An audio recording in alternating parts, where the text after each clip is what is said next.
राम राम मंडळी. नमस्कार नमस्कार नमस्कार. अहो तुम्ही मला नाही ओळखलं. अहो मी रमेश. अहो तुमच्यासारखाच रोज सकाळी उठून कामाला जाणार. अहो माझे आजोबा सुद्धा रोज सकाळी उठून कामाला निघायचे. पण माझ्या आजोबांनी एक चांगली गोष्ट सांगितली, कामाला आणि कष्टाला कधीच नाही म्हणायचं नाही. आता हेच बघा ना, कचरा ही जीवनातली सगळ्यात महत्त्वाची गोष्ट आहे. पण तो गोळा करून आपण आपलं शहर स्वच्छ ठेवत असतो. आता घरातल्यांनी जर कचरा वेगळा वेगळा केला तर त्याचा पुनर्वापर होतो, त्याच्यावर प्रक्रिया होते. आणि जर तो मिसळला गेला तर तो दूषित होतो, त्याचा वापर नाही होत. पण मी तुम्हाला का सांगतोय, तुम्हाला तर माहितीच आहे. पण काही लोकांना जर हे सांगायला गेलं तर ते आपल्यावरच भडकतात. तुला तरी माहितीये का आम्हाला शिकवतोय. कोण असं बोललं ना की लगेच त्याला बोलायचं. ओला कचरा म्हणजे उरलेलं अन्न, स्वयंपाकघरातला कचरा आणि बागेतला कचरा. सुका कचरा म्हणजे कागद, प्लास्टिक, मेटल, काचा.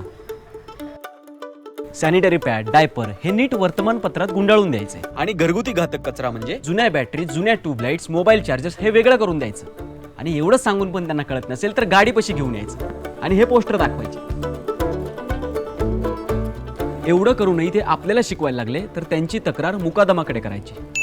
आपण त्यांना कचरा वेगळा करायला सांगितला तर त्यांची कारणं भन्नाट असतात. अहो मला कळत नाही ओला कुठला सुका कुठला ते. अशा भोळ्या बाबड्या लोकांना समजून सांगायचं आणि आपली एक्स्ट्राची 5 सेकंद खर्च करायची. अहो वेळ नसतो आमच्याकडे. असं जर कोणी आपल्याला सांगितलं तर त्यांना त्यांच्या दारासमोरच कचरा वेगळा करून दाखवायचा आणि हे सांगायचं की 1 तासाच्या रील्समधून 1 मिनिट काढून हे काम होऊ शकतं. बरं ठीक आहे.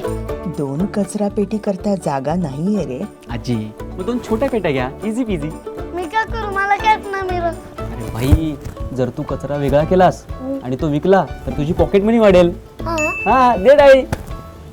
हे तुमचं काम आहे. अशा 150 शहाण्या लोकांना समजून द्यायचं आणि प्रेमाने सांगायचं, आजोबा माझं काम ओला आणि सुका कचरा वेगळं घेऊन जाणं एवढं आहे. #नियमानुसार. मला माहिती आहे हे सोपं नाही आहे, पण जगात जेवढी कामं करण्यासारखी असतात ना ती खरंच अवघड असतात. त्यामुळे खचायचं नाही. आता समजा तुमच्या एरियामध्ये 500 घरं असतील तर लेनप्रमाणे किंवा बिल्डिंगप्रमाणे ती सर्व घरं घ्यायची आणि प्रत्येक घराला 2 आठवड्यातून एकदा तरी शिकवायचं. मी प्लॅन सांगतो. पहिले 2 दिवस त्यांना रिक्वेस्ट करायची, ओला कचरा, सुका कचरा, इलेक्ट्रॉनिक कचरा आणि सॅनिटरी पॅड सगळं वेगळं करून द्या. 3रा आणि 4था दिवस त्यांच्याच सोसायटीमधल्या लोकांना दाखवून द्या की ते कचरा किती नीट देतात. उदाहरणार्थ जोशी काका 3ऱ्या मजल्यावरचे इतके डेंजर आहेत पण कचरा काय नीट वेगळा करून देतात. 5वा दिवस त्यांच्याच दारासमोर त्यांचा कचरा वेगळा करायला घ्या. आणि हां, ग्लव्ज आणि खाली न्यूजपेपर टाकायला विसरू नका. सगळ्यांना कळू दे काय करतायत ते. सकाळी सकाळी काय लावलं? अहो बघा ना, कचरा वेगळाच नाही केला यांनी. वेगळा केला असता तर असं झालंच नसतं. 6वा दिवस एवढं करूनही ते ऐकत नसतील तर त्यांना सरळ सांगा, आम्हाला वेगवेगळा केलेला कचरा गोळा करायला सांगितले, त्यामुळे तुमचा कचरा आम्ही नाही घेऊ शकत. 7वा दिवस त्यांच्या घरातला कचरा घेणं बंद करा आणि त्यांची तक्रार आपल्या मुकादमांकडे करा. मुकादम त्यांना नोटीस पाठवू शकतात आणि गरज पडली तर फाईन पण लावू शकतात. बंगल्यावाल्यांचं बरं असतं, आपण त्यांच्या घरी जाऊन कचरा गोळा करतो. पण मोठ्या सोसायटींमध्ये प्रत्येक मजल्यावरचा कचरा आपल्याला गोळा केलाच पाहिजे. किंवा सोसायटीमधल्या लोकांना खाली कचरा एकत्र गोळा करा असं सांगा, तिथून आपण घेत जाऊ. झोपडपट्टीमध्ये जाताना आपल्या गाडीची घंटा वाजवून लोकांना सतर्क करा आणि त्यांच्या दारावर जाऊन कचरा गोळा करा.